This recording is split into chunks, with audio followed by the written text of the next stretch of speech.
Muito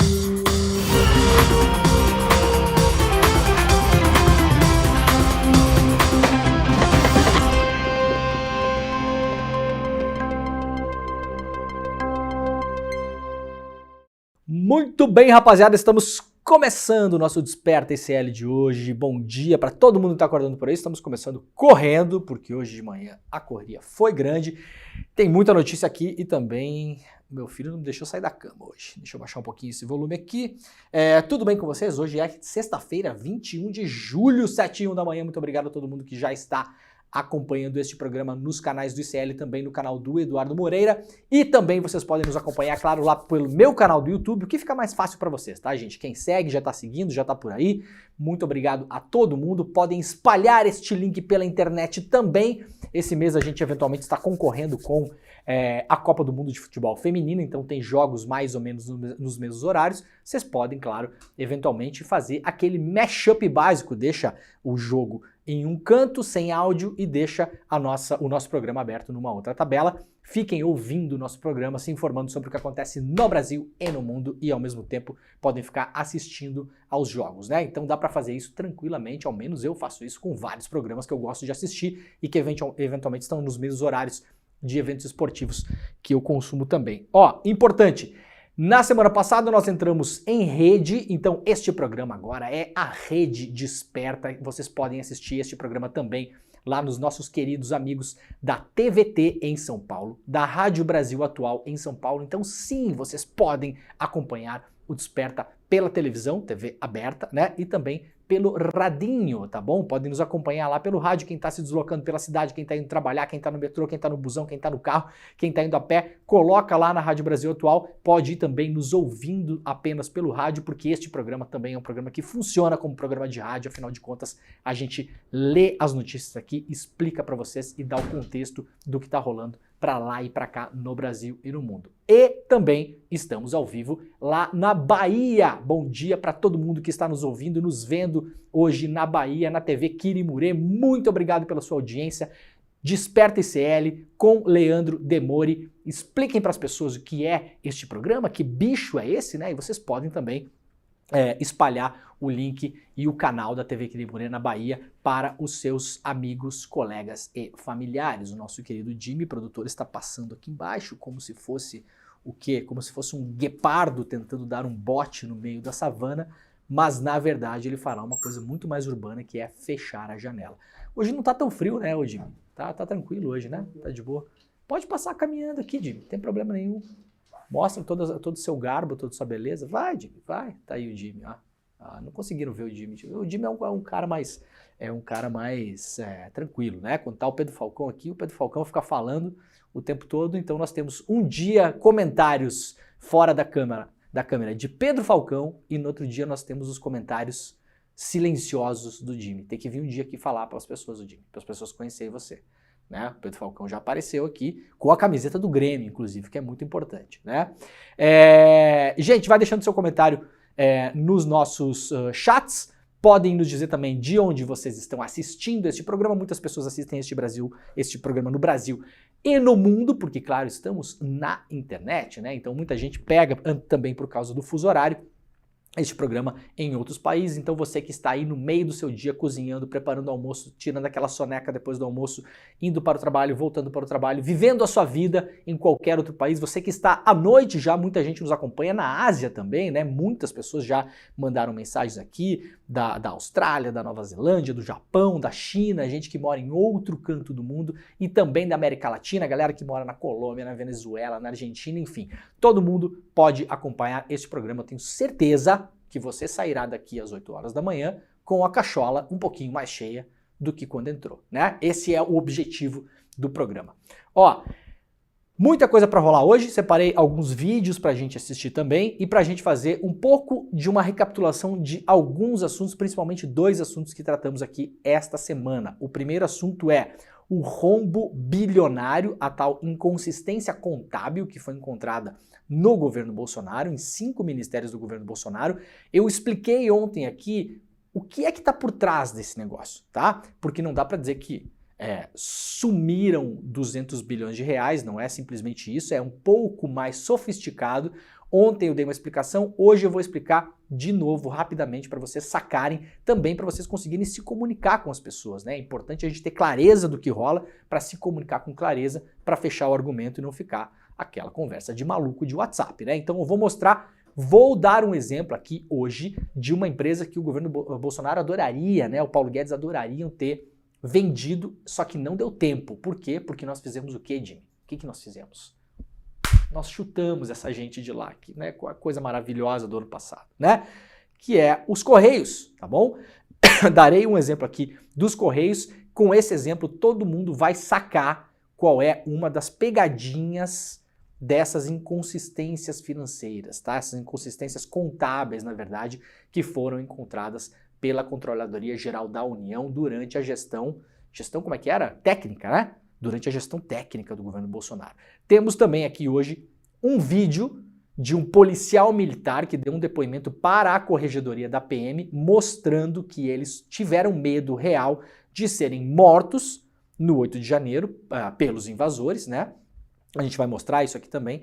E temos também um áudio estarrecedor gravado pelo jornal O Povo, onde um grupo de bolsonaristas, um grupo de extremistas de direita, depois de perder as eleições, conversando entre eles, dá declarações terríveis sobre assassinar, matar a tiros o que eles classificam como esquerdistas, inclusive membros da família, tranquilamente. Tem um cara lá que fala que eu mato meu irmão se precisar. Agora o esquema é outro. A gente não vai mais jogar nessas regras do jogo. Aparentemente, as tais das 4 linhas do Bolsonaro, né, sempre foram um pouco mais alargadas do que se imaginava, né? Essas 4 linhas falam, nessas 4 linhas há também violência armada, como vimos durante a eleição, pessoas assassinadas por motivos políticos e partidários. Esse áudio é estarrecedor, foi publicado essa semana, ele apareceu mais só ontem, tá? O áudio tem 3 ou 4 dias de publicado, mas ontem foi o momento que ele apareceu. Eu não tinha visto esse áudio ainda, então resolvi trazer para vocês aqui, porque imagino que muitas de vocês não tenham visto também. Vamos lá então, quero repercutir também o que a gente deu ontem no ICL Notícias primeira edição, eu e o meu camarada Jamil Chad sobre a Lava Jato. Quem não acompanhou ontem, vou explicar de novo hoje aqui.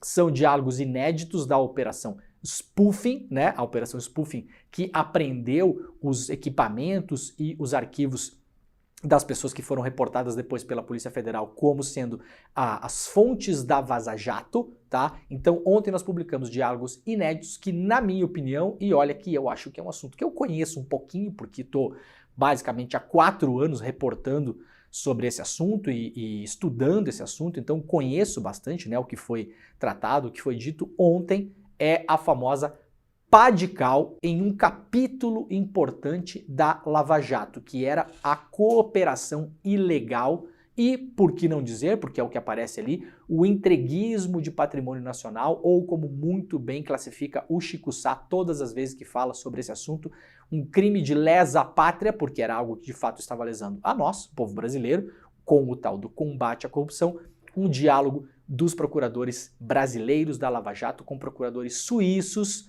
comprovando nas palavras deles, de uma vez por todas, que havia uma conversa intensa sobre a tal da multa que a Petrobras pagaria nos Estados Unidos, e os procuradores brasileiros estavam falando diretamente com os agentes americanos para organizar como seria paga essa multa e para onde ela iria. Vocês conseguem imaginar para onde ela iria? Isso já era assunto público, mas agora a gente tem aí uma peça importante nesse xadrez. Na minha opinião, encerra a questão sobre a total, primeiro, sigilo e ilegalidade, porque foi tratado por meios não legais, por meios ilegais, da Lava Jato nessas conversas sobre a grana que a Petrobras pagou lá fora. Nós perdemos aqui no Brasil de uma multa que a Petrobras... Vejam que coisa curiosa, né? A Petrobras, ela foi roubada, né? De novo aqui, nesse programa você não vai ver ninguém dizendo que não houve roubo na Petrobras. Como eu já falei, como aliás o próprio Emílio Odebrecht falou, o dono da Odebrecht, esse tipo de negociação é feito no Brasil com sobrepreço desde os anos 60, 70. Não há novidade nisso. A questão é como foi gerenciada a Lava Jato e a divisão da grana desse negócio todo. Então a gente vai recuperar isso aqui. Vou mostrar um vídeo também que foi produzido ontem pela equipe do ICL Notícias, segunda edição, um vídeo rápido que explica toda a treta para todo mundo ficar atualizadíssimo, porque hoje é sexta-feira, graças a Deus, como diz o Chico Pinheiro. Ó, antes de mais nada, gente, aqui o meu camarada Leonardo Sakamoto, né? Tá aí o Sakamoto, né? Notícia importante, abrindo este programa, como eu sempre falo, com alguma coisa de serviço para que todo mundo esteja ligado também. Essa semana falamos muito do programa Desenrola. Você já abriu o aplicativo do seu banco para ver se você pode desenrolar a sua vida? Faça isso. Falamos no programa de ontem sobre isso, falamos no programa de terça, falamos no programa de segunda-feira. Falaremos mais se necessário, porque você que tem dívidas hoje, qualquer tipo de dívida, confere com o seu banco se você pode parcelar essa dívida, diminuir o valor dela e pagar juros mais baratos. Atenção! Pode ser dívida de R$50, tá bom? Pode ser dívida de R$1.000, de R$2.000, de R$3.000. Eu passei essa semana aqui, inclusive, o exemplo de uma estudante do Rio Grande do Sul que tinha uma dívida de R$2.000, ela não conseguia pagar porque aquilo era exatamente o salário dela, e ela tinha que pagar aquilo para voltar a estudar enfermagem em uma universidade no Rio Grande do Sul. No primeiro dia do Desenrola, ela abriu o aplicativo do banco, já estava lá o link, atualizem os aplicativos dos bancos. Tá bom? Atualizem porque eventualmente ainda você não vai conseguir pegar esse link novo no aplicativo desatualizado. Abriu lá, conseguiu parcelar a dívida dela, conseguiu diminuir a dívida dela para R$1.000, era 2, virou 1.000, metade da dívida. Conseguiu parcelar a dívida em várias vezes, se eu não me engano a menina tinha dado uma entrada de R$200. Com isso o nome dela foi já limpo da praça, já com essa entrada. E claro, o restante que ela vai pagar não vai ser só R$1.000 porque vai ter juros, mas os juros do Desenrola, gente, é abaixo de 2%, tá bom? Se você pegar juro comum de cartão de crédito no Brasil, eu não tenho mais ideia de quanto tá, mas eu imagino se alguém tiver informação pode jogar no nosso chat aí, deve chegar hoje por volta de 250%, 260% ao ano, juro de cartão de crédito, tá bom? Ah, mas é só o cartão de crédito? Gente, quando você compra roupa em uma loja, dessas lojas grandes de shopping, várias delas já viraram financeiras também há muitos anos, há 10, 15 anos. Então você vai lá, você faz o cartão da loja tal, aquilo ali, na verdade, é uma maneira de você conseguir crédito com a própria loja para comprar na loja. Só que aquela parte da loja é um banco, é uma financeira. Se você atrasar a prestação, o juro que vai ser cobrado em cima da prestação atrasada é alto. É juro de cartão, é juro de mercado, tá? Então vai atrás do Desenrola, dá uma zerada no seu nome para você conseguir comprar uma motinho nova, né? Dá um grau no final de semana, né, Odinho? Dá um grau com consciência, né? Um grauzinho, só um grauzinho de capacete, né? Dá aquele grauzinho, né? Dá aquela aceleradinha na frente do bar, né? As pessoas fazem isso, né? A gente não vai fazer de conta que não, né? Comprar um carro, mudar o carro. Tá rodando aí táxi, tá rodando Uber, sei lá, tá levando sua vida, vai fazer o quê, né? Dar uma ajeitada na sua casa, fazer uma reforma, entrar no Minha Casa Minha Vida, agora que tem essa notícia publicada hoje também, né? Minha Casa Minha Vida vai atender a classe média, veja os limites de renda, olha aqui, ó, quem faz parte da classe média, hoje, o Minha Casa Minha Vida, o programa lançado lá em 2007, se não me engano, né? Ele vai atender famílias que tenham renda bruta mensal de até R$8.000. Então presta atenção, se a sua renda mensal da sua família, as pessoas do núcleo familiar, que você vai lá no imposto de renda e fala, este é o meu núcleo familiar, somos eu, a minha esposa e 2 filhos. Os filhos não têm renda, tudo bem, são dependentes, eu e minha esposa ganhamos tanto por mês, ganhamos 4,5, ganhamos 5, ganhamos 6,5, 7, 8, 7,99, até R$8.000. Você pode ir aos bancos para entender como você pode financiar uma casa pelo Minha Casa Minha Vida. O programa, de fato, agora voltou com toda a força, né? As famílias que recebem um pouco acima de R$5.000 podem ser classificadas como classe média. Então, abaixo de 5 é uma coisa, acima de 5 é outra. Muda os juros, mudam as condições, mas ainda assim, para quem está a fim de trocar de casa, comprar uma casa, construir uma casa, são condições muito mais favoráveis do que se for bater lá no Itaú, né? Aí você não vai fazer casa mesmo, né? Então aí, ó, família com renda média até R$8.000 tem direito ao programa, o valor inclui a renda de todas as pessoas que moram dentro da mesma casa. Dá para financiar imóveis de até R$350.000. Isso aqui são imóveis que você pode comprar ou pode construir, tá? Para quem não conhece o programa, É mais ou menos assim que ele funciona. Não há subsídio para a entrada do imóvel, mas as famílias da chamada faixa 3, essa faixa, né, podem aproveitar as taxas de juros mais baixas do que as praticadas no mercado, e isso é a coisa mais importante. As taxas variam de acordo com a região do país em que a família mora. Um jovem que mora com os pais e recebe hoje menos de R$8.000 também pode comprar uma casa pelo programa. Se a renda da família for maior que 8, a regra vale desde que ele vá comprar um imóvel sozinho. Então você tem ali o seu núcleo familiar. Tem você, o seu companheiro ou a sua companheira e mais o seu filho. A sua renda ultrapassa os 8. Mas se parte da sua renda que ultrapassa os 8 vem do seu filho, seu filho, sua filha, né? Ele ou ela podem sim ir para o Minha Casa Minha Vida. Se forem comprar uma casa para eles, no nome deles sozinho, essa renda então de R$8.000 ela fica um pouco maior, não, ela pode estourar esse teto. Então você que quer mandar o seu filho xarope para fora de casa, né? Você tem uma chance de mandar ele xaropear na casa dele. Olha aqui, né? Um jovem que mora com os pais e recebe hoje menos de R$8.000 também pode comprar uma casa pelo programa. Então ele tem que receber menos de 8, o jovem, né? Se a renda da família for maior que 8 nesse caso, em tese você estaria fora do Minha Casa Minha Vida. Mas se a renda da família for maior que 8, somando a renda do filho ou da filha, esse jovem pode ir lá e comprar um imóvel sozinho. Então aproveita, né, Jimmy? Manda embora, né? Já tá lá, já tá ali, a barba cresceu, né? Não arruma a cama, não cozinha, não faz nada, né? Manda embora, mas de um jeito gostoso, de um jeito carinhoso, né? Com uma casa nova, né? Então tá, gente, vão atrás disso, por favor. Ó, as faixas de renda foram ampliadas no Minha Casa Minha Vida. Podem participar do programa as famílias com renda mensal de até 8.000 em áreas urbanas ou renda anual de até 96.000 em áreas rurais. Os beneficiários podem ser contemplados com unidades construídas com recursos da União ou financiados.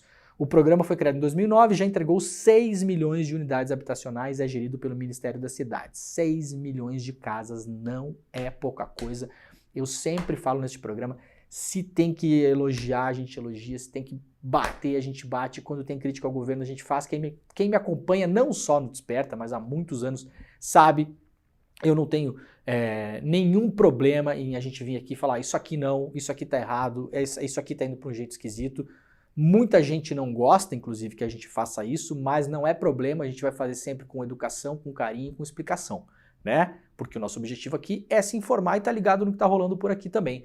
Eu não vou ficar omitindo informação de vocês e escondendo as coisas, isso não faz nenhum sentido. Para isso, há outros canais por aí, não o ICL, não este programa, tá bom? Agora, desenrola, Minha Casa Minha Vida, agora a ideia legislativa do Haddad, que a gente vai falar daqui a pouco, de taxar os super ricos. Isso eu vou falar e vou apoiar, porque esses programas precisam de apoio e principalmente precisam de transparência e divulgação.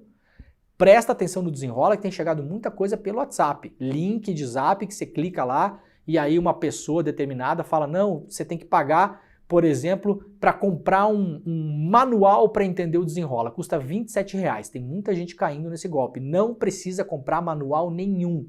Vai lá na sua agência bancária, vai no site do banco, liga no telefone oficial, abre o aplicativo. Não gaste dinheiro com isso.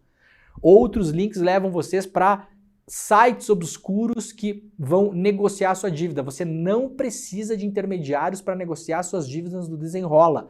Não precisa de contador, não precisa de despachante, não precisa de advogado. Vá até a sua agência bancária física se você tem qualquer receio de mexer com essas coisas pela internet, que muita gente tem. E, por gentileza, façam o que eu pedi a semana inteira.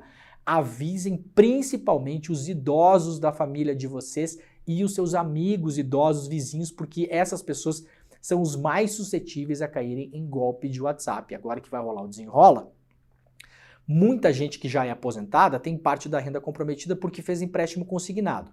Ajuda essa pessoa, pega pela mão, abre o aplicativo dela, mostra onde está, ajuda ela a se livrar desse negócio, livrar a renda dela para ter uma qualidade de vida melhor, porque a gente sabe que a qualidade de vida dos idosos no Brasil, no geral, não é boa, tá bom? E ajuda essa galera a não cair em golpe, pelo amor de Deus, se a sua vizinha, se a sua avó falar, olha aqui, cliquei aqui nesse site, ou tem aqui uma pessoa, vou pagar R$30, ela vai me ajudar a fazer o Desenrola. Não precisa mesmo, tá bom? Essa galera, no geral, já tá ferrada, vamos tentar ajudar eles não se ferrarem mais para cair num golpe desnecessário, tá bom? Não precisa de manual, não precisa de despachante, não precisa de advogado, não precisa de contador, não precisa de nada. É um programa facilitado para você chegar lá e desenrolar a sua dívida.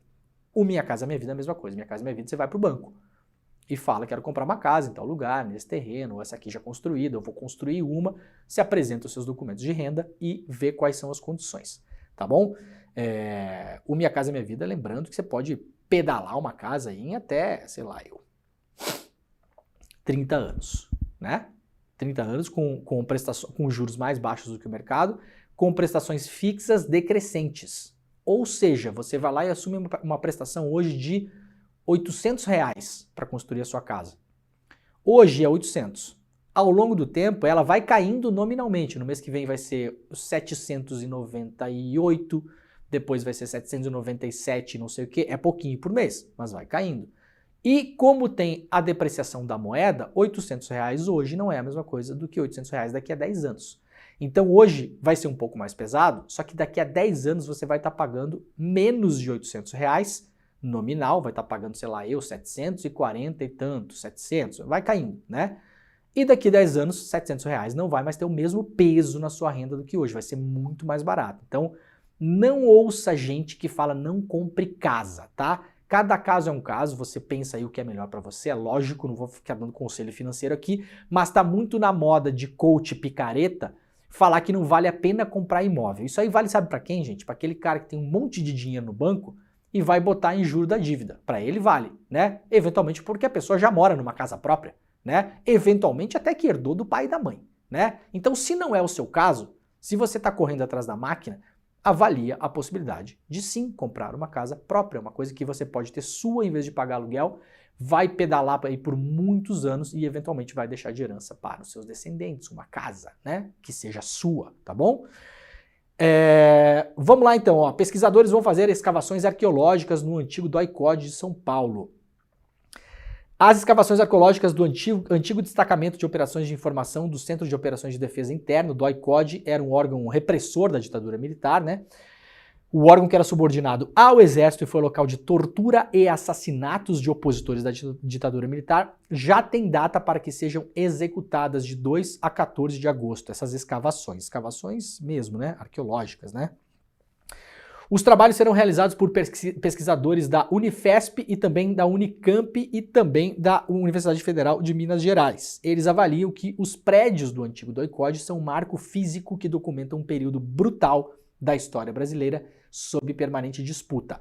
Nas escavações, os pesquisadores pretendem explorar os vestígios encontrados no local, objetos, estruturas arquitetônicas e registros documentais, a fim de buscar esclarecimento sobre o passado e contribuir para a compreensão dos eventos ocorridos neste período da nossa história. Notícia importante, acompanharemos isso aqui, né? Porque da última vez que o Brasil ousou peitar os militares, aconteceram 2 coisas. A primeira, eles não gostaram. Não sei por quê. Eu não entendo um militar dito de nova geração que não quer passar a história do exército brasileiro a limpo. Realmente não entendo. Um exército que prendeu, sumiu com gente, torturou, matou, entregou gente para outros lugares, para outros países, né? Esse exército nunca foi devidamente punido pelos seus crimes, ao contrário do que aconteceu, por exemplo, aqui na Argentina, né? Então, quando o Paulo Guedes fala que o Brasil vai virar Argentina, eu penso logo, nossa, que bom, a gente vai botar um monte de milico na cadeia. Excelente, vamos virar Argentina amanhã. A Argentina, até hoje, mês passado eu estava lá, tinha 3 caras lá, médicos, já bastante idosos, comprovaram o crime que eles cometeram, eles basicamente deram à luz a 2 gêmeos no hospital, desapareceram com a mãe, mudaram o nome desses gêmeos e os deram para a doação. Esse crime foi descoberto e comprovado. O que acontece com essas pessoas? Um deles já havia falecido, os outros 2, cadeia. É isso que as Forças Armadas no Brasil não querem, né? Não querem olhar para isso, não querem falar disso. Bom, isso é um problema delas. Aliás, não, isso é um problema nosso, porque nós pagamos os seus salários, que aliás consomem 80% em folha de pagamento do orçamento da defesa no Brasil, né?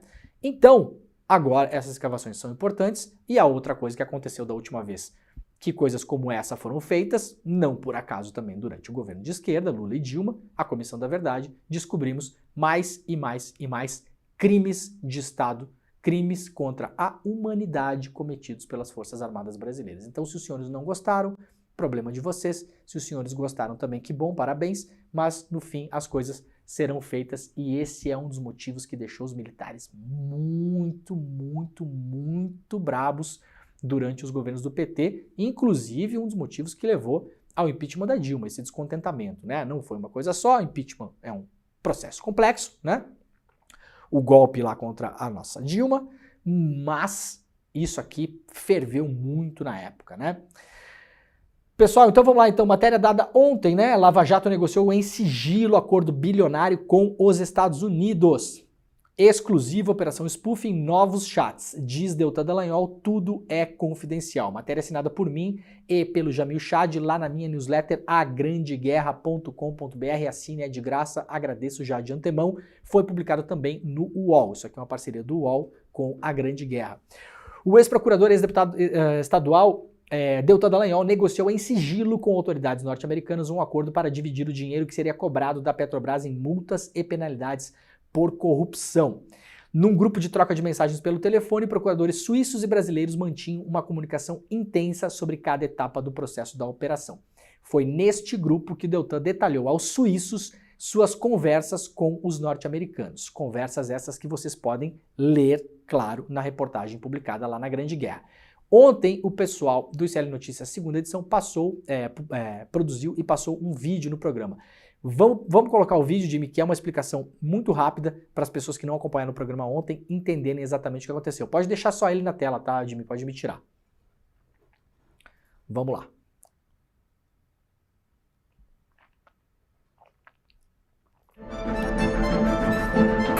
Um segredo que agora grita. Eu fui caçado. O ex-procurador e ex-deputado Deltan Dallagnol negociou com autoridades norte-americanas um acordo para dividir o dinheiro que seria cobrado da Petrobras por causa da corrupção. Tudo isso em sigilo. Através da troca de mensagens em um grupo de conversas pela internet, procuradores suíços e brasileiros mantinham uma comunicação intensa. O tema principal? O passo a passo de cada etapa do processo da Operação Lava Jato. Foi neste grupo que Deltan Dallagnol deu detalhes aos procuradores suíços sobre as conversas que mantinham em sigilo com autoridades dos Estados Unidos. Na mensagem, o então procurador Deltan Dallagnol diz: acabamos de ter uma reunião de 2 dias com a Comissão de Valores Mobiliários dos Estados Unidos. Tudo é confidencial, mas eu disse a eles que estamos muito próximos da Suíça e eles nos autorizaram a compartilhar as discussões com vocês. O que estava em jogo era a divisão com os procuradores da Suíça do dinheiro que seria cobrado da Petrobras em multas e penalidades por causa da corrupção. O montante bilionário seria destinado a um fundo com um CNPJ privado que a própria Lava Jato tentou criar no Brasil. Quem suspendeu o plano foi o ministro Alexandre de Moraes, a pedido da Procuradoria-Geral da República. Em vez de ir para as mãos da Lava Jato, o dinheiro foi destinado à Amazônia. O Conselho Nacional de Justiça agora investiga o caso.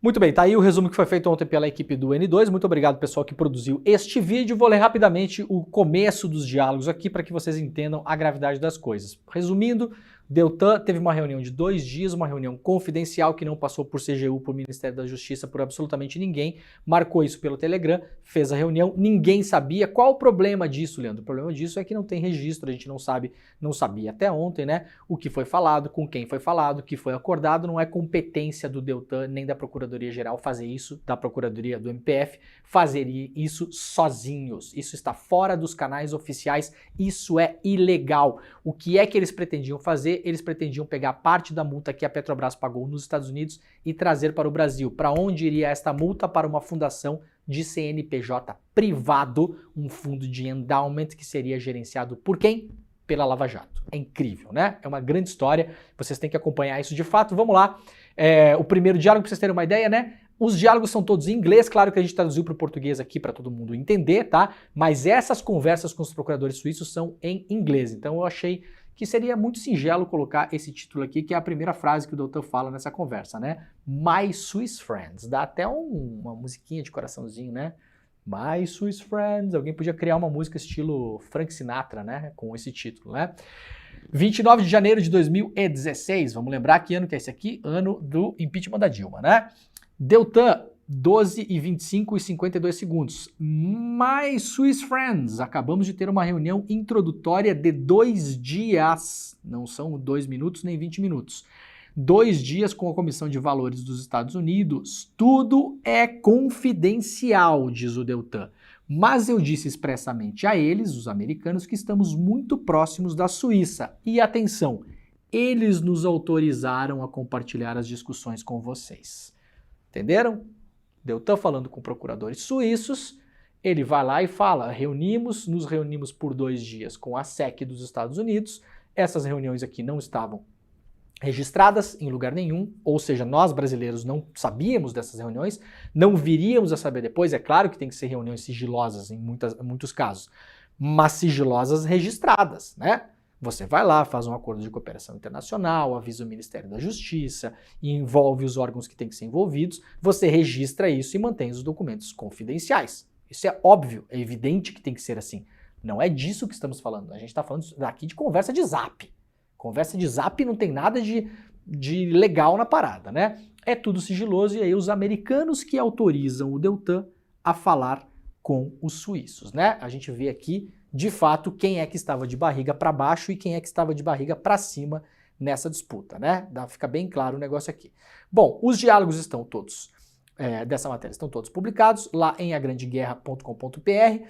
Esse aqui é o Stefan Lenz, que era o procurador suíço. O que é que fez Stefan Lenz? Coletou informações sobre o Odebrecht, sobre a Petrobras, nesses diálogos pelo Telegram, informações essas enviadas pela Lava Jato, e depois, no meio da Lava Jato, ele saiu da Procuradoria e foi trabalhar para pessoas que cometem crime de colarinho branco. Sim, ele pulou do lado do balcão com todas aquelas informações por baixo do braço. O mesmo fizeram 2 agentes americanos de referência que são citados pelo Deltan Dallagnol nas conversas, Patrick Stokes, esse cara aqui, e Cara Brockmeyer, essa mulher aqui. Esses 2 trabalhavam nos Estados Unidos, eram agentes americanos, receberam várias informações, trocaram várias informações com a Lava Jato, inclusive com agentes do FBI vindo ao Brasil de modo documentado pelo Telegram. Depois conseguimos esses diálogos e essas conversas. Os 2 hoje também trabalham na iniciativa privada em mega firmas de advocacia, defendendo o que anteriormente eles chamavam de corruptos, tá? Isso é um movimento de porta giratória, como se fala, né? Você sai de um lugar público e vai para um lugar privado. Aí ontem o Deltan Dallagnol respondeu. Para vocês terem uma ideia, gente, é assim, ó. Você vai publicar uma matéria, você entra em contato com as pessoas, né? Nós entramos em contato com o Deltan Dallagnol. O Deltan Dallagnol não nos respondeu antes da publicação da reportagem, então a resposta dele não está lá. Teve a oportunidade para conversar e a oportunidade de outro lado, como se chama, ela é ampla. A pessoa pode mandar uma resposta pelo Zap, ela pode ligar para o jornalista e explicar, ela pode dar uma entrevista para os jornalistas. Eu estou há 4 anos publicando matérias sobre Vaza Jato e Operação Spoofing. Agora, o Deltan Dallagnol nunca quis falar comigo, por exemplo, né? Nos acusa de... Ele fala que não reconhece os diálogos, mas nunca me deu uma entrevista, por exemplo, e fica respondendo os diálogos que ele não reconhece. Você, Jimmy, ficaria respondendo diálogos que não eram seus? É estranho, né? Você então processa a pessoa, fala, não, não é meu. Né? Eu estou há 4 anos publicando isso, nunca fui processado por questão de veracidade de diálogos. É estranho, né? O Deltan Dallagnol respondeu dizendo que as negociações dos acordos sempre foram tratadas de modo confidencial por várias razões de interesse público, que incluíam preservar os interesses da investigação e da recuperação de ativos, assim como promover na forma do tempo apropriado, de acordo com as leis das sociedades anônimas, a divulgação de informações ao mercado. Então essa é a grande desculpa do Deltan aqui, aí fala que não reconhece os diálogos, barará, fala que a CGU não precisava ser envolvido, o que não é verdade, está na lei, né? Se quiser eu posso mostrar a lei depois aqui, se der tempo, está lá. Claramente a CGU é o órgão responsável para esses crimes que envolvem empresas federais de administração pública, é lei, tá escrito lá, não precisa interpretar nada, tá lá, né? Não fui eu que tirei isso da minha cachola, na verdade, qualquer jurista que olhar isso aqui sabe que é assim. E aí eu fiz uma resposta para o Deltan, que eu acho que é uma resposta apropriada. Ele falou, né? A tentativa dele, né? As negociações dos acordos sempre foram tratadas de modo confidencial. Ora, é óbvio que uma negociação de acordo como essa vai ser confidencial. É lógico. Mas ela vai ser confidencial entre quem, Jimmy? Entre eu, você e os meus 3 cachorros lá em casa? Não, ela vai ser confidencial com os órgãos competentes, que no caso não era a Lava Jato pelo Telegram em reuniões com americanos e suíços, né? É uma frase para dar uma enganada nas pessoas, né? Bom, eu não gastei muito pano ontem, não vou nem gastar muito pano hoje. Isso aqui é uma resposta do Vladimir Aras. Vladimir Aras, procurador, colega do Deltan, isso aqui é uma conversa do Deltan com o Vladimir Aras pelo Telegram. Vladimir Aras, o procurador também responsável e o cara que mais sabia sobre legislação sobre os acordos internacionais, que eventualmente, depois de fechados, claro que seriam confidenciais. Óbvio, né? De forma oficial e não ilegal. Deltan Dallagnol, obrigado Vlad, mas entendemos com a Polícia Federal que neste caso não é conveniente passar algo pelo Executivo. O que responde Vladimir Aras? Frase do procurador Vladimir Aras, não é minha, do procurador Vladimir Aras. A questão não é de conveniência, é de legalidade. Delta. O tratado tem força de lei federal ordinária e atribui ao Ministério da Justiça a intermediação. Estamos negociando com o Senado um caminho específico para os casos do MPF, isso aqui não foi para frente depois. Por hora, precisamos observar as regras vigentes. Então estamos falando de regras quebradas e de conversas ilegais. Frase de um procurador. Não é o Che Guevara, não é o Perón, não é ninguém dessa gente, tá? Não é o Mao Tse Tung, é o Vladimir Aras falando para o Deltan. Deltan seguiu os conselhos do colega? Claro que não, né? Então tá aí, quem quiser acompanhar, a matéria foi publicada ontem na newsletter A Grande Guerra e também lá no UOL. O que mais temos aqui? Governo Lula enviará ao Congresso o projeto para tributar os fundos dos super ricos, diz Haddad. Isso aqui vai dar uma choradeira. Ó, preparem-se, tá? Preparem-se. Aliás, ontem eu mandei para a Elga, que é a nossa colega, trabalha no ICL, uma ideia de um vídeo que a gente quer fazer para rodar nos próximos meses. Vamos ver se vai sair, eu acho que vocês vão achar muito educativo, que é um dos objetivos do nosso programa aqui, e muito engraçado também, que também, aliás, é outro objetivo. Nem sempre conseguimos ser educativos nem engraçados, né, Jimmy? Às vezes a gente não consegue, mas a gente tenta e a tentativa é o que importa, né? O ministro Fernando Haddad da Fazenda afirmou nesta quarta-feira, 19, que encaminhará ao Congresso um projeto de lei para tributar os fundos exclusivos, conhecidos como fundos dos super ricos. O fundo exclusivo é constituído por apenas uma pessoa com uma carteira altamente personalizada. Não há incidência de imposto de renda nas movimentações internas e o recolhimento do tributo ocorre apenas no resgate dos recursos. Haddad confirmou o envio da medida à Câmara dos Deputados após uma reunião com o presidente Arthur Lira da Casa, em Brasília. O encontro serviu para acertar a pauta do segundo semestre. Tem um conjunto de medidas que vão junto com o orçamento e que não passam pelo imposto de renda de pessoa física, disse o Haddad. Questionado sobre a tributação dos fundos exclusivos, ele declarou que a matéria deve ir junto com a SPL. Então, preparem-se, todo o amor que a Faria Lima, a Fiesp, todo mundo, os economistas liberais que assinaram até cartinha, de amor para o Haddad, para aprovar a reforma tributária, aquela coisa toda, esse amor daqui a algumas semanas vai começar a ir para o espaço, tá bom?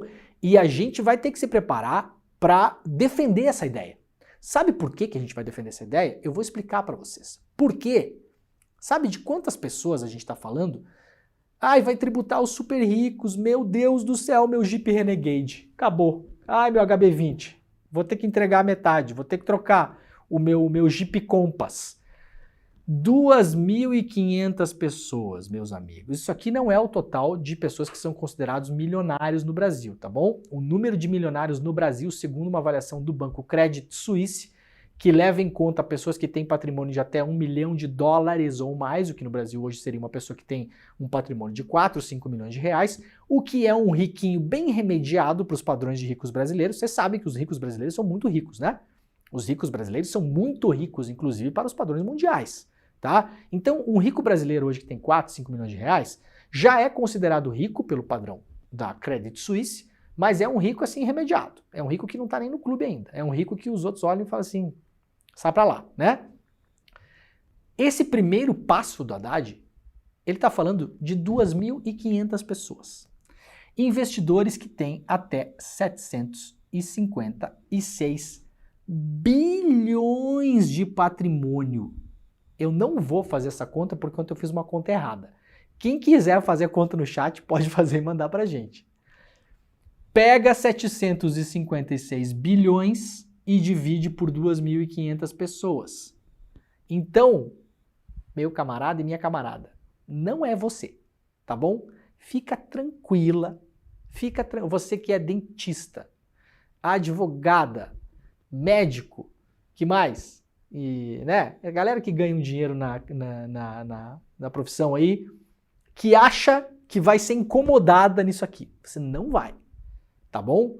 O seu carrão que tá na garagem vai continuar lá, a sua consulta vai continuar 500 conto, tá bom? Não é você, cara. Isso aqui são 2.500 pessoas, são pessoas que, aliás, você nem conhece. E pessoas que, por definição, eu tenho uma má notícia para dar para você. Odeiam você, tá bom?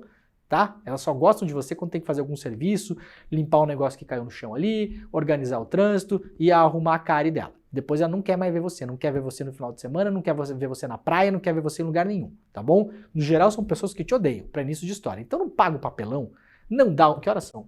7h42? Não dá uma de otário, fica defendendo isso aqui, tá bom? A gente tem que defender sim que essas pessoas que concentram 756 bilhões em patrimônio,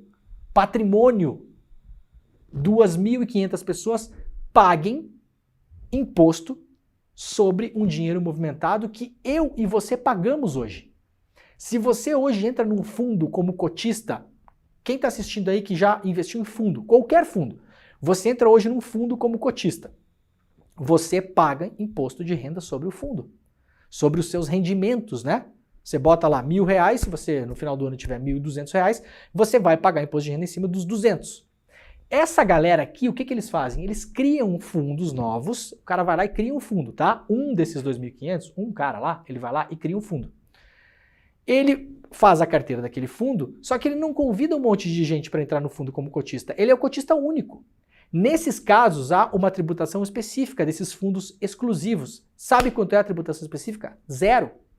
Só paga quando retirar a grana do fundo. Como essa grana não sai dos fundos, ela fica ali rendendo e eventualmente ela sai de um fundo e vai para o outro, e o fundo pode adquirir, por exemplo, imóveis, pode adquirir capital, pode adquirir participação de outras empresas, pode comprar automóveis, aviões, barcos, helicópteros. Então, meus camaradas, não paga imposto. Você acha que isso aqui é justo? Você acha que isso aqui é bom ou ruim para a sua vida? Terceira má notícia do dia, tá? Eu sei que é sexta-feira, depois a gente vai ter um vídeo legal para mostrar. Terceira má notícia do dia.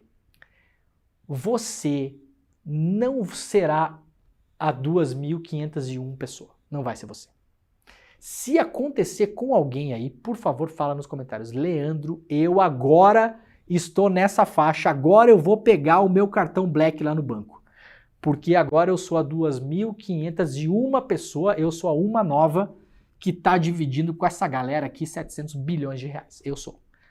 Eu tenho a sensação de que você não vai ser. Então não fique nem preocupado com o seu futuro, até porque você não precisa de todo esse dinheiro aqui. Ninguém precisa, né? Ninguém. Isso aqui é pornográfico para começo de história, tá? Então você vai prosperar na vida, vai ser feliz, vai crescer, vai ficar tudo lindo, mas não vai chegar aqui. Primeiro porque não vai, porque isso aqui é um clube exclusivo de pessoas que se aproveitam do Estado historicamente e chegaram aqui por vias mais ou menos esquisitas, boa parte delas. E segundo, que você não precisa dessa grana toda. Ninguém precisa desse dinheiro todo. Então é um projeto que vai ser defendido sim neste programa e espero que vocês, nossa audiência amada e querida, se engajem também nesse programa. Qual o total de ricos no Brasil? Então eu separei ontem aqui, né? Quantas pessoas são consideradas milionárias no Brasil? Você pode ter vários parâmetros, tá? Esse parâmetro aqui é um parâmetro do Banco Credit Suisse, que é um dos bancos que faz gestão de grandes fortunas no mundo todo. Qual o parâmetro dele? Pessoas que têm patrimônio de até $1 milhão. Quantas são no Brasil? 266 mil pessoas no Brasil têm fortuna estimada em mais de $1 milhão, tá? 266 mil pessoas. Quantos habitantes temos no Brasil? Jimmy, saiu o censo esse ano. Não vai saber de cabeça. 200 e... Não sabe. 14. Brasil tem 214 milhões de habitantes. 214 milhões de habitantes. Quantos são considerados milionários no Brasil? 266 mil pessoas. É menos de 1%.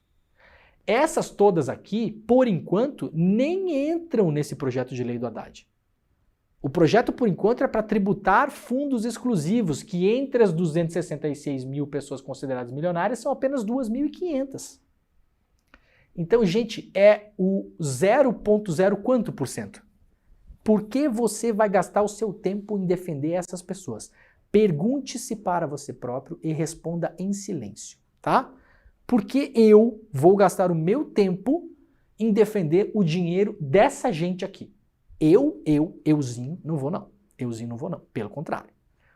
Não contem comigo e pelo contrário.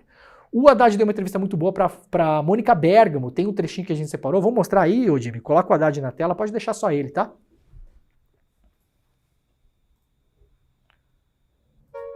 Você acha que um brasileiro que é rico, que tem um dinheiro de offshore, tem residência no Brasil, ele não tem que pagar por um rendimento de um fundo offshore pessoal? Por quê? Qual é o sentido de uma pessoa não pagar? Os fundos exclusivos, você acha normal?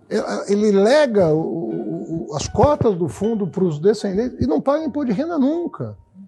Quer dizer, estou falando de coisas que, assim, chamam a atenção do mundo sobre o Brasil. Como é que um país com tanta desigualdade isenta de imposto de renda o 1% mais rico da população? O trabalhador hoje está isento, graças ao presidente Lula, até R$ 2.640. Você ganhou R$ 2.650, você já está pagando imposto de renda. E uma pessoa que ganha R$ 2.640 está isenta de imposto de renda? Mas o senhor acha que o senhor vai ter a mesma facilidade que o senhor teve para essa primeira fase da reforma? Será que o Arthur Lira vai apoiar assim com tanto entusiasmo? Vai abraçar? Vai falar que é a reforma dele? Olha, eu ouço falar desde sempre, né, que isso tem que ser enfrentado. Mas o senhor sabe que é difícil, o senhor imagina que vai ser difícil. Eu entendo que o Congresso sabe o seguinte, agora, é que a questão, uma hora quando você está vivendo um ciclo de bonança, que ninguém olha para isso, tem para todo mundo. Agora não tem para todo mundo. Então, você tem que saber que a sua omissão diante disso vai significar uma pessoa mais com fome. É isso. Nós chegamos num ponto em que não tem para todo mundo. Nós temos que voltar a crescer. Para voltar a crescer, a gente precisa ter uma sociedade minimamente mais justa. Então, é isso que tem que ser feito. Agora, tem um Congresso Nacional lá, né? Ele é que vai dar a última palavra. Não consigo fazer isso por decreto. E nem quero. Eu quero que a sociedade escuta isso e sopese se é justo ou não ter que cortar o salário mínimo e o Bolsa Família para manter uma isenção. Repito que não existe em nenhum outro lugar, a não ser em paraíso fiscal.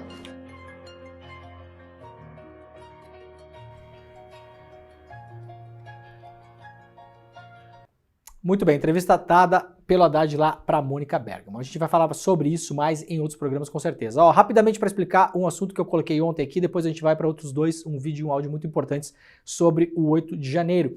CGU encontrou erros nas contas de ministérios de Bolsonaro. Apenas no Ministério de Tarcísio as falhas somam 20 bi. Esses erros totais são erros contábeis de 202 bilhões de reais.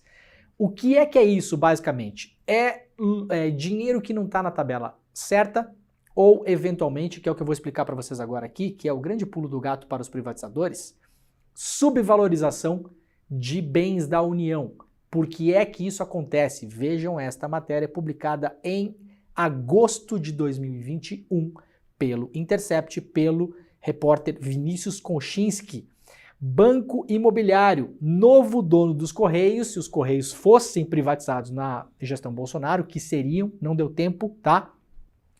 Compraria 2.500 imóveis dos Correios em alguns dos bairros mais caros do país e a estatal não sabe nem direito quanto eles valem.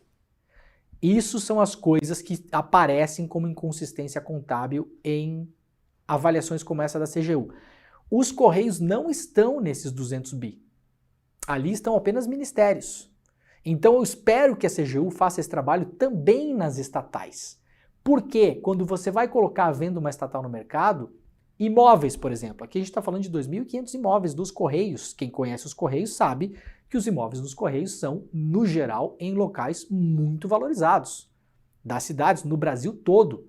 Prédios históricos, prédios grandes, prédios antigos. E aí você vai lá, vende a estatal, né? E você tem coisas como essa aqui, por exemplo, estão na lista do o edifício sede da estatal em Brasília, que sozinho vale mais de 360 milhões de acordo com o contrato de seguro em vigência. Ou prédio localizado na Pituba, em Salvador, avaliado em mais de 75 milhões ao ser segurado em 2016, mas foi posto à venda por 248, os dois juntos. Então só em dois prédios, já tem uma brincadeira de tomar lá da cá de uns 150 milhões. Em dois prédios, a gente está falando de 2.500 imóveis dos Correios. Essas subavaliações foram feitas em várias estatais, inclusive na Petrobras. Nós falaremos sobre isso aqui muito em breve com matérias exclusivas sobre coisas muito parecidas com essas, escandalosas. E vocês vão entender do que nos livramos no segundo governo Bolsonaro. Quem quiser ler essa matéria, portanto, a matéria do Intercept publicada em 2021, chama-se Banco Imobiliário. Coloquem no Google lá, né? Coloquem Intercept Correios, vocês vão achar essa matéria para vocês terem uma ideia do que é essa inconsistência contábil. Ó, eu vou passar direto para cá, para a revista Fórum, porque a ABIN, ela obteve informações reveladoras sobre os financiadores dos atos golpistas, né? A Agência Brasileira de Inteligência compartilhou com a CPMI dos atos golpistas 11 relatórios que elaborou desde o fim das últimas eleições, quando as movimentações para tentar barrar a posse do Lula se intensificaram. A comissão investiga especialmente a depredação do 8 de janeiro, mas há uma série de fatos prévios que contemplados pelos relatórios da ABIN, que são de extrema importância. O que é que esses 11 relatórios trazem? Nomes de empresários, empresas e apoiadores em geral que atuaram como financiadores, incitadores ou mesmo lideranças intelectuais dos golpistas. Preparem-se que nas próximas sessões da CPMI a gente vai conseguir ver finalmente, ou pelo menos olhar, uma parte das pessoas que incitaram o que podemos chamar também de uma boa parte daquelas pessoas que foram a Brasília no 8 de janeiro de idiotas úteis, nem por isso não devem pagar pelo que fizeram, não é isso que eu tô falando. Mas vocês sabem que quem foi lá na ponta com barra de ferro, tentar bater em policial e tal, é idiota útil, né? E aí, vamos mostrar, Jimmy, um áudio que foi publicado lá pelo jornal O Povo, né? Esse áudio foi captado de o jornal O Vale, perdão, né? Esse áudio foi captado dentro do Parque Vicentina Aranha, lá em São José dos Campos, no Vale do Paraíba, e é uma conversa entre bolsonaristas lá depois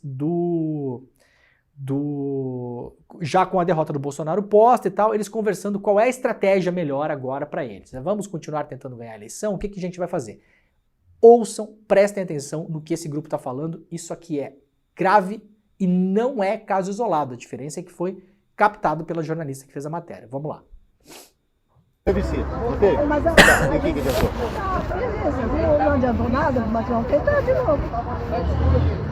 Você vai desistir? Vai entregar? Não, eu só vou mudar meus meios. Não existe mais meio vacilo. Não tem mais democracia. Eu já tô no segundo. Se eu tiver que dar um tiro no esquerdista no meio da noite, eu vou Chama eu. Entendeu? Ó, se cada um de nós der um tiro em um, Mas esquerdista é que nem rato, né? Você mata um, aparece 20. cara, você quer saber, velho? Eu falei pro meu pai e minha mãe, eu falei assim, ó, não tem medo não, eu dou até um tiro no meu irmão, se for preciso. Então, você vai querer aderir? Eu acho que não. Tem muita necessidade. Mas... Nesse momento não. Eu tô estudando outras formas de fazer a coisa. Eu acho que a gente ficou papelzinho, o que está acontecendo? Na verdade, o que está acontecendo? Aí está se expondo. A gente se expôs. E os esquerdistas nunca A se esquerda expuseram. quer isso. A gente se expõe. Nosso nome aí. Entendeu? Ué, mas A esquerda quer isso. Quem são os ratos? Quem são os ratos? Quem são os ratos? Muito bem, áudio obtido de novo pelo jornal O Vale, né, no domingo 16, onde teve um encontro, mais um desses encontros dessa galera. Essa é a galera pela vida, né? Pela vida eu vou mudar meus atos e vou começar a matar, dar tiro em esquerdista. O pela família, um dos caras pela família ali fala que se preciso ele vai dar um tiro no próprio irmão, né? Então esse é o pessoal pela vida, pela família, pela liberdade, é o pessoal religioso, é o por Deus, é o por não sei o quê, expondo cada vez mais o caráter assassino, criminoso e fascista dessa galera. Eu não vou me ater mais a isso, isso aqui é um exemplo. Durante a eleição nós vimos vários e essas pessoas estão ainda por aí, que sejam investigados e punidos. Antes da gente fechar a rede, vamos mostrar rapidamente o depoimento de um policial que estava no 8 de janeiro tentando conter a turba de invasores e que deu um depoimento para a Corregedoria da Polícia Militar, o tenente-coronel. Ele vai explicar pra gente o que aconteceu naquele dia e como eles foram agredidos pelo pessoal, pela família, pela paz, pela liberdade, pelo não sei o quê. Vamos lá. Alfa, nós tínhamos um total de 20 policiais. Nós tínhamos, ademais, 16 policiais do voluntário. Esse era todo o efetivo escalado pelo batalhão de choque, por ordens superiores, para o dia. E nós lutamos pela nossa própria vida. Então, todos nós sendo agredidos com barra de ferro, tem um vídeo disso, inclusive.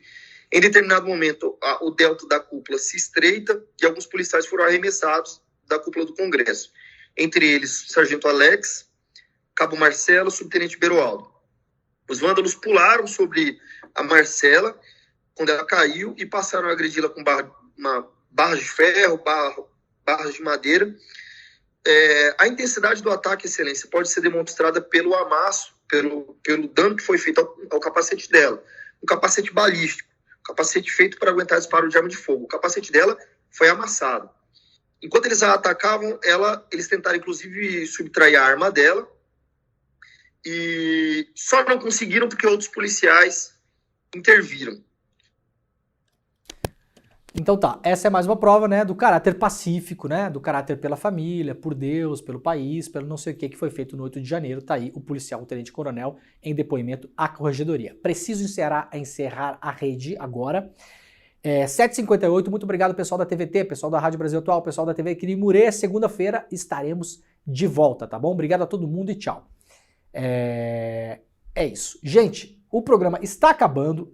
Como hoje é sexta-feira, eu ia falar uma última notícia muito rápida aqui. Hoje vai se debater o novo decreto de armas, né? Deve ser assinado hoje o novo decreto de armas pelo Lula, que vai derrubar uma série de absurdos ilegais e inconstitucionais que o Bolsonaro fez durante o seu governo. Eu voltarei a este tema na segunda-feira, porque o tema é complexo, tem muita coisa que vai mudar. Graças a Deus, né? Tem muita coisa que vai mudar no acesso a armas, porque a gente não quer aquele grupo que falou que vai dar tiro no próprio irmão, montando clube de tiro para comprar arma, né? A gente não quer essa gente armada. Pelo contrário, a gente quer essa gente presa, tá bom? Segunda-feira eu volto a falar sobre isso. Como hoje é sexta-feira, Jimmy, nós vamos encerrar este programa hoje com um vídeo de amor. Prestem atenção, o vídeo é maravilhoso. É um vídeo de amor e de humor também, tá? A vida como ela é, né? Muito obrigado a todo mundo. Segunda-feira estaremos de volta. O ICL Notícias primeira edição está começando. Na semana que vem, o Desperta será feito com o seu fabuloso estúdio móvel, porque eu estarei em viagem. De todo modo, o programa vai ao ar das 7 às 8 da manhã, de segunda a sexta-feira, ao vivo. Encerramos com este vídeo maravilhoso. Muito obrigado a todo mundo e tchau! Casal Xirra e Emanuela, eles que estão aqui comemorando 2 anos de casamento, né? Não só mais uma. Exatamente. E como é que tá sendo essa relação de vocês dois maravilhosa? Tá sendo boa, até agora tá sendo boa, né? Top de verdade. Como é que foi que vocês se conheceram? Então, eu tava passando na rua que ele mora, aí infelizmente aconteceu um assalto comigo, que inclusive foi ele que me assaltou. E eu perdi o telefone, mas aí como ele viu o meu número lá, que eu salvo como eu. Aí ele viu, falou comigo e falou que tinha sido ele que tinha assaltado. E aí completamos hoje 2 anos de namoro. Sim, quer dizer que você assaltou o celular dela, aí viu a foto dela no celular e se apaixonou. Eu tava passando por uma situação difícil, assaltei, né? E também tava passando por uma situação difícil que eu não tinha mulher, né? Eu tava querendo me apaixonar. Quando eu vi a foto dela no celular, eu disse que morena gata da bexiga, meu irmão. Uma morena gata dessa não se vê em qualquer lugar, me arrependi de ter roubado.